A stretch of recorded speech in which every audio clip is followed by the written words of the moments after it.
तो ये कहानी एक बूचड़ की है। बूचड़ उसे बोलते हैं जो मीट काट कर बेचते हैं, लेकिन इस कहानी में जो बूचड़ है वो इंसानों का मीट काटता है। तो चलिए मूवी की शुरुआत करते हैं, मूवी को पूरा डिटेल में देखते हैं। तो मूवी शुरुआत होती है, उसमें एक आदमी दिखाया जाता है जो एक ट्रेन में बैठा होता है और उसके आँख लग जाती है, लेकिन उसका जब आँख खुलता है तो वो अपना स्टेशन मिस कर चुका होता है और देखता है कि ये ट्रेन कहीं और जा रही है। तभी वो इंसान देखता है कि मैं किस स्टॉप में हूँ। देखने के लिए जैसे ही आगे बढ़ता है तो उसका पैर फिसल जाता है और देखता है कि पूरे ट्रेन में खून बिखरा हुआ है और ये देखकर वो काफी ज्यादा डर जाता है, लेकिन तुरंत वो उड़ जाता है और देखता है कि दूसरे डब्बे में कि एक इंसान है जो सभी को हैमर से, हथौड़े से मारकर जान ले रहा है और उसके बॉडी को काट रहा है। उसके बाद हम एक लियोन नाम के आदमी को देखते हैं जो एक फोटोग्राफर है और वो अपनी लाइफ में बहुत स्ट्रगल कर रहा है और उसके साथ में उसको एक गर्लफ्रेंड को भी दिखाता है जिसका नाम माया होता है। वो एक वेटर्स का काम करती है। लियोन और माया एक दूसरे से काफी प्यार करते हैं, लेकिन दोनों के पास एक सिक्योर जॉब नहीं है। लेकिन अब माया अपने फ्रेंड जारमी से बोलकर नियोन के लिए एक आर्ट गैलरी में उसका अपॉइंटमेंट फिक्स कराता है ताकि वो अपना फोटो वहाँ पास लगा सके और कुछ पैसे कमा सके।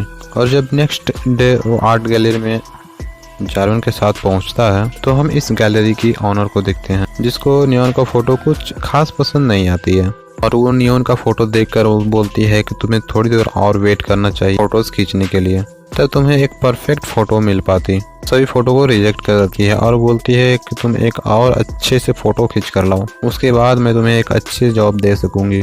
उसके बाद रात में उसको वही ट्रेन के सपने आते हैं जिसमें सबकी मर्डर हो रही है और वो स्टेशन पे जाता है और कुछ यूनिक फोटो खींचने की कोशिश करता है, लेकिन वहाँ पे देखता है कि कुछ लड़के एक लड़की को छेड़ रहे हैं। तभी वो उसकी फोटो निकालना शुरू कर देता है और लास्ट में उस लड़की को बचा भी लेता है, जिसके लिए वो लड़की उसको किस करती है और वहाँ से ट्रेन बैठने के लिए निकलने ही वाली होती है। तभी गेट बंद होने लगता है, लेकिन अचानक एक आदमी उस ट्रेन का गेट रोक देता है और उसको अंदर बुला लेता है। और दोस्तों इस इंसान के हाथ में एक 8 आने वाली अंगूठी देखते हैं और ये सारी चीज़ें नियोन देख रहा होता है और वो एक फ़ोटो भी क्लिक कर लेता है उसके हाथ की। अब वो लड़की आराम से कहानी सुनते हुए ट्रेन में बैठ जाती है और आराम से गुनगुनाने लगती है। फिर देखते हैं ट्रेन एक अलग ही रूट में चले जाती है और तभी पीछे से फिर वही सूट पहना हुआ एक आदमी आता है और उस लड़की को जान से मार देता है। अब नियोन सारी फ़ोटो को माया को दिखाता है, जिस देखकर माया काफ़ी खुश हो जाती है कि उसने काफ़ी यूनिक फ़ोटो ली। और अब नियोन वो कैफ़े में जाता है, वहाँ एक न्यूज़पेपर उठाता है जिसमें कि वही लड़की का फ़ोटो दिखाता है जिससे कि उसने रात में बचाया था और उस न्यूज़पेपर में लिखा होता है कि ये लड़की कल रात से मिसिंग है। और ये देख के वो समझ जाता है कि ज़रूर कुछ न कुछ ट्रेन में भी गड़बड़ हुआ है और वहाँ से उठकर वो डायरेक्ट डिटेक्टिव के पास जाता है। वो सारी बात बताता है जो कल रात के उसने देखा था कि वो 3 लड़के उस लड़की को छेड़ रहे थे। तो हो सकता है कि उन्होंने ही उस लड़के को गायब किया हो या उसके साथ कुछ गलत काम किया हो, लेकिन डिटेक्टिव उसके बात नहीं मानती है और वहाँ से उसको जाने के लिए बोलता है और वहाँ से लियोन निकल जाता है और वहाँ से वो सीधे आर्ट गैलरी के ओनर के पास जाता है। जो फोटोज खींची थी वो सारी फोटो अपने ओनर को दिखाता है और फाइनली ये फोटो देखकर आर्ट का ऑनर काफ़ी इम्प्रेस हो जाती है और नियोन से बोलती है कि अगर आज तुम इसी तरह के फ़ोटो और भी ला के दो तो अपने में आर्ट गैलरी में लगाऊंगा और तुम अच्छी खासी पैसे कमा पाओगे। और फाइनली उसे नौकरी मिल जाता है। तो ये खुशी में नियोन और उसके गर्लफ्रेंड और उसके दोस्त जिसने काम को लगाया था सभी मिलकर पार्टी एंजॉय करते हैं, पार्टी मनाते हैं। दूसरी तरफ दिखाता है ट्रेन में हम देखते हैं 3 लोग उस ट्रेन में फिर से सवार हो चुके हैं जो लास्ट स्टेशन क्रॉस कर चुके हैं, जिसमें कि एक लड़की भी होती है जो बोलती है कि मुझे बहुत ज़्यादा डर लग रहा है क्योंकि उसने इस ट्रेन की कहानियाँ सुनी है। लेकिन उसके साथ में उसका हस्बैंड भी होता है जो उसे काफ़ी समझाने की कोशिश करता है कि ये सब कहानियाँ ही है, डरने की कोई ज़रूरत नहीं है, हम लोग भी तुम्हारे साथ हैं। लेकिन तभी दिखाता है पीछे से उसके दोस्त को किलर जो है हथौड़े से उसके सर पे मारता है जिससे कि उसके दोस्त का आंखें बाहर आ जाती है और उसके बाद उसके हस्बैंड को भी वहीं पास हुक से मार कर बुरी तरीके से घायल कर देता है और जान मार देता है और अब उस लेडीज की तरफ बढ़ता है। लेकिन उसका हस्बैंड अभी तक मरा नहीं था और उसे रोकने की कोशिश करता है, लेकिन अपने हथौड़े से वो उसका सर ही फोड़ देता है और फिर बढ़ता है उस लेडीज की ओर और उस लेडीज को अपने हथौड़े से इतनी जोर से मारता है कि उसका सर ही कवड़ जाता है और तीनों का वहीं पास डेथ हो जाता है। वही नियोन उस स्टेशन के ही बाहर बैठा होता है फोटो खींचने के लिए। तभी वो उस किलर को देखता है जो सूट पहनकर वहां से निकल रहा होता है। उसे उस पर शक होता है और उसका पीछा करता है। उसके फोटो खींचने लगता है और साथ में उसके हाथ में अंगूठी देख लेता है जो उस लड़की को बैठाने टाइम गेट को रोका था, वही अंगूठी सेम था। और उसको फोटो लेने के चक्कर में उसका पीछा भी करता है और वो किलर भी इसको देख लेता है, लेकिन किलर कुछ उससे बोलता नहीं है। वहाँ से वो छोड़ के निकल जाता है होटल में। लेकिन वहाँ नियोन उसका होटल का नाम देख लेता है और जान जाता है कि यहाँ वो आदमी किलर रहता है। और वो घर आता है और अपने फोटो को वापस देखता है जो उस लड़की को लेते समय बचाते समय खींचा था। तो देखता है कि वह वही आदमी है जो उसे गेट पे मिला था।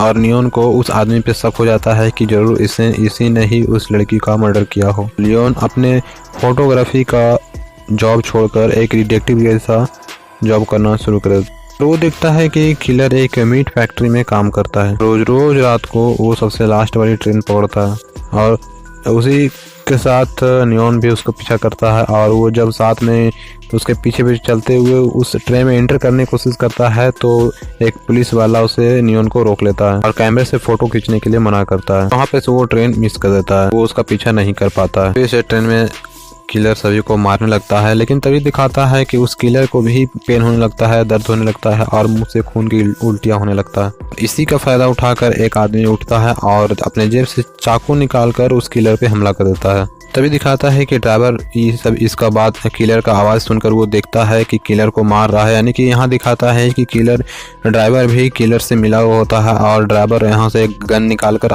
बढ़ता आगे और उस पैसेंजर को शूट कर देता है। इसके बाद वो किलर से बोलता है कि तुमने मुझे डिसअपॉइंटमेंट किया है।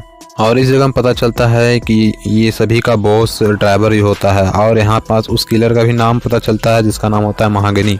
तभी दिखाता है नियोन को रोज सपना में वो ट्रेन आता है और उस ट्रेन में उस सपने में नियोन ही सभी को मारता हुआ दिखता है। और ये सब से वो नियोन काफी परेशान हो जाता है और महागनी के फैक्ट्री में फिर से वो जाता है, फिर से उसे पीछा करता है कि सच्चाई पूरा वो जान सके। तो फैक्ट्री में जाकर उसके आसपास के सारे फोटो को क्लिक करने लगता है, सारे पिक्चर को क्लिक करने लगता है, जिससे कि महागनी यानी कि वो किलर नियोन को देख लेता है और नियोन अपना जान बचाकर वहां से भागने लगता है। तभी दिखाता है माया नियोन का घर में आती है और बहुत सारे फोटो देखती है जो कि दीवार में चिपका हुआ होता है। वो सारे फोटो उस मर्डर से, उस क्लू से रिलेटेड होता है। और तभी नियोन आता है और नियोन उससे बताता है कि ये मर्डर 1986 हो रही है और इसका जो मर्डर है वो एक बार पकड़ा गया था जो कि एक बूचड़ था, लेकिन अभी भी ये फिर से चालू हो चुका है कि उस टाइम उसे छोड़ दिया गया था क्योंकि उसके खिलाफ कोई सबूत नहीं मिला था। और नियोन ये भी बताता है कि पिछले 3 साल से हादसे काफी बढ़ते जा रहा है। तो रात में उस ट्रेन को पकड़ता है, वो गायब हो जाता है। और ये सारी डरावनी बातें माया सुनकर उसे बोलता है, नियोन से बोलता है कि ये सारी चीजें छोड़ अपनी काम पे तुम ध्यान दो। सिर्फ दिखाता है महागनी जो वो कातिल है वो फिर से अपना शिकार पर निकलता है और नियोन भी उसका पीछा करता है। और फाइनली पहली बार इस ट्रेन में नियोन चढ़ता है और वहीं वो छुप कर एक दूसरे केबिन में बैठ जाता है।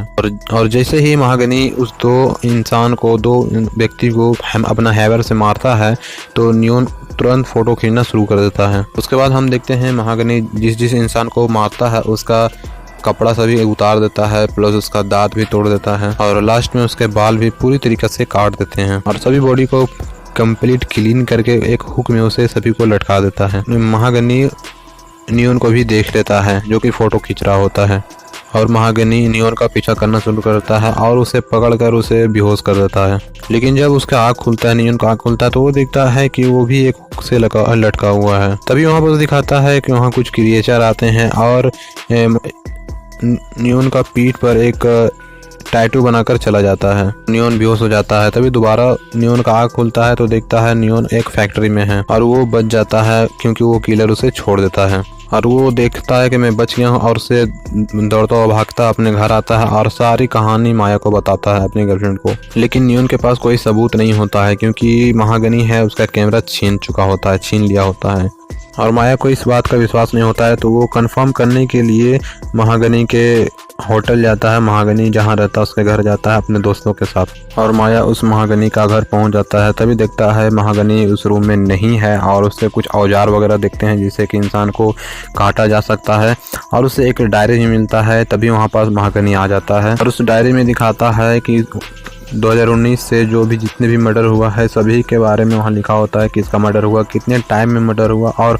कौन सी ट्रेन में मर्डर हुआ, टोटल चीज़ उसमें लिखा हुआ रहता है। और ये सब देखकर माया को नियोन की बातें पे यकीन आ जाता है और वो समझ जाती है कि सच में महागनी ये सारे मर्डर किए हैं, नियोन बिल्कुल सही बोल रहा है। और तभी माया अपने फ्रेंड को खोजने लगते हैं जिससे कि वो नहीं मिलता है और उसे महागनी देख लेता है। तो माया अपना जान बचाकर वहाँ से भागती है और सीधा डिटेक्टिव के पास पहुँचती है और माया सारी बात डिटेक्टिव को बताता है कि ये मर्डर ये कर रहा है और ट्रेन में जितने भी पैसेंजर गायब हो रहे हैं सभी का मर्डर हो रहा है और सभी महागनी कर रहा है। लेकिन डिटेक्टिव है उसका बात पे विश्वास नहीं करती है, जैसे कि नियोन के बात पे विश्वास नहीं किए थे। और वो बोलती है कि महागनी ने तुम्हारे खिलाफ कंप्लेन लिखाया है कि तुमने उसका डायरी चुराई है। तभी माया बोलती है कि डायरी उसके पास नहीं, जारी भी उसके पास है, जो कि उसका दोस्त होता है वो उसके पास है, उसे ढूंढना है। और इतना बोलकर वो वहाँ से निकल जाती है और घर जाती है, वहाँ से अपना बंदूक लेती है और फाइनली डिसाइड करती है कि अब महागनी को मैं देखूंगा तो शूट कर दूंगा। वो जैसे ही घर से वो निकलने वाली होती है तो वहाँ पास एक बार फिर से डिटेक्टिव आ जाती है और माया को बोलती है कि तुम वो डायरी वापस कर दो। और ये बात सुनकर माया काफ़ी गुस्सा हो जाती है और डिटेक्टिव पर ही गन तान देती है और पूछती है कि जारविस कहाँ है। और वो बताती है कि जारविस उसी ट्रेन में है जो लास्ट स्टेशन में उतरने वाली है और उसे बचाने के लिए तुम्हें 2 बजे अगला ट्रेन पकड़नी होगी। यहाँ पास मुझे पता चलता है, हम लोगों को पता चलता है कि वो डिटेक्टिव भी उससे जारविस से मिला हुआ रहता है, उस ड्राइवर से मिली हुई है। और माया वहाँ से दौड़ती हुई जाती है और वो ट्रेन पकड़ लेती है और जैसे ही वो दूसरे केबिन का गेट खोलती है तो वो नज़ारा देखकर शॉक रह जाती है, क्योंकि वहाँ पास बहुत सारे डेड बॉडी टांगा हुआ था, बहुत सारे इंसान को मारकर उल्टा टांगा हुआ था, उल्टा टांग दिया गया था। और इसी बॉडी में जारविस भी उसको जिंदा मिल जाता है और वो उसे छुड़ाने लगती है। लेकिन तभी जारविस का बॉडी अचानक कट जाता है, वो महागनी उसे काट देता है। और अब बारी होती है उस माया की और महागनी जैसे ही माया की ओर बढ़ता है उसे मारने के लिए, लेकिन ट्रेन के बाहर नियोन उसे देख लेता है कि माया ट्रेन के अंदर है और दौड़ते हुए चलती हुई ट्रेन में उसे कूदकर पकड़ लेता है, जिससे कि माया कहीं और गिर जाती है और वो छुप जाती है। और फिर महागनी और नियोन में काफ़ी झगड़ा होने लगता है और उसी लड़ाई में एक चाकू से जारविस का पेट कट जाता है और जारविस का पूरा अंदर का पार्ट बाहर निकल जाता है और वहीं पास से जारविस का मौत हो जाता है। तभी लियोन को देखकर ये सब और गुस्सा आता है और अपने गुस्से में महागनी को ट्रेन से बाहर फेंक देता है। और माया सोचती है कि इसकी जान बच गई है, नियोन की जान बच गई है। तभी ट्रेन एक सुनसान स्टेशन पे उतरता है, सुनसान जगह में रोक देती है और ड्राइवर आता है और नियोन से बोलता है कि मीट से दूर रहना है, जितना भी डेड बॉडी है वहाँ से तुम दूर रहना। और यहाँ पास कहानी का सच्चाई होता है, सच्चाई दिखता है। वहाँ पास दिखाता है बहुत सारे क्रिएचर, बहुत सारे ऐसे जानवर जो कि अजीब टाइप के दिखते हैं और वो सभी इंसानों को खा रहे होते हैं। और ये सब देखकर दोनों अचानक से ट्रेन से उतर जाती है और तभी महागनी को दिखाता है कि वो दोबारा से जिंदा हो जाता है और वो लियोन के ऊपर हमला कर देता है और फिर से दोनों के बीच काफ़ी झगड़ा होता है और लास्ट में लियोन उसके गले के में हड्डी घुसा देता है और फाइनली महागनी का मौत हो जाता है। तभी वहाँ पास एक ड्राइवर आता है, वही ड्राइवर आता है और बताता है कि ये क्रीचर इंसानों के होने से पहले यहाँ पास बस रहा है। और ड्राइवर ये भी बताता है कि महागनी का बस यही काम था कि लोगों को मारे और इस क्रीचर को खाना दे। और महागनी ऐसा इसलिए करता था ताकि ये क्रीचर दिन में किसी पे हमला ना करे, क्योंकि ये क्रीचर काफ़ी ज़्यादा खतरनाक थे। ऐसे खाना ना दिया जाए तो ये दिन में काफ़ी लोगों को मारकर खा जाएगा, इसीलिए वो लोगों को मारता था और इसका खाना बनाता था ताकि पूरी दुनिया में एक संतुलन बना रहे और लोग सेफ रहे। और ये काम को करने के लिए क्रिएचर को अब नियोन को चुना गया था कि सारे क्रिएचर ने अब नियोन को चुना था, क्योंकि उस टाइम दिखाया गया था कि नियोन को उस क्रिएचर ने खाया नहीं था, उसको अपना टाइटू दे दिया था, यानी कि अब आगे का काम नियोन को करना है। और ये बात सुनकर नियोन की मुझे चुना गया है इस काम के लिए, ये बात सुनकर वो काफ़ी ज़्यादा गुस्सा हो जाता है और ड्राइवर पर हमला कर देता है। लेकिन ड्राइवर उस नियोन का गला पड़ते ऊपर उठा देता है, जिससे कि मुझे पता चलता है, हम लोगों को पता चलता है कि ड्राइवर काफ़ी ताकतवर था। और उस ड्राइवर ने नियोन को मतलब पकड़कर उसके जुबान को बाहर निकाल देता है ताकि वो किसी से कुछ बोल ना सके। फिर वो ड्राइवर माया के पास जाता है और माया को एक चाकू से मार देता है और उसका दिल निकाल लेता है। और वो दिल निकाल कर नियोन को बोलता है कि अब तुम हमारे लिए काम करोगे। और ये देखकर नियोन काफ़ी हैरान हो जाता है और वो सदमा में चला जाता है। और फिर दिखाता है कि वो डिटेक्टिव को कि वो न्यूज़ देख रही है कि माया का मिसिंग हो चुका है, का कोई किडनैप कर चुका है, वो कहीं गायब हो चुकी है। और दिखाता है जो महागनी का सारा सामान है जिससे कि लोगों को मारते हैं, हैमर वगैरह, सभी को एक नए मतलब मारने वाले बूचर को दिया जाता है। और ये बूचर कोई और नहीं होता है, ये बूचर नियोन होता है जिसने किलर बनने का फैसला कर लिया था। और यहीं ये मूवी ख़त्म हो जाती है। तो गाइस, आज का ये मूवी आपको कैसी लगी ज़रूर बताइएगा। अगर इसको डाउनलोड करना है तो आप सिंपल सा इसका तरीका बता दिया हूँ, आपका मतलब डिस्क्रिप्शन में वो वीडियो का लिंक मिल जाएगा। आपको भी मूवी को डाउनलोड बड़ी आसानी से कर सकते हैं। वीडियो लिंक मतलब डिस्क्रिप्शन में दिया हुआ, वहाँ से आप उस वीडियो को देखकर आप इस मूवी को डाउनलोड कर सकते हैं। मूवी का नाम भी नीचे मेंशन कर दिया हूँ। तो वीडियो अच्छा लगा तो वीडियो को लाइक जरूर कीजिएगा। मिलते हैं नेक्स्ट वीडियो में, बस आज के लिए इतना ही।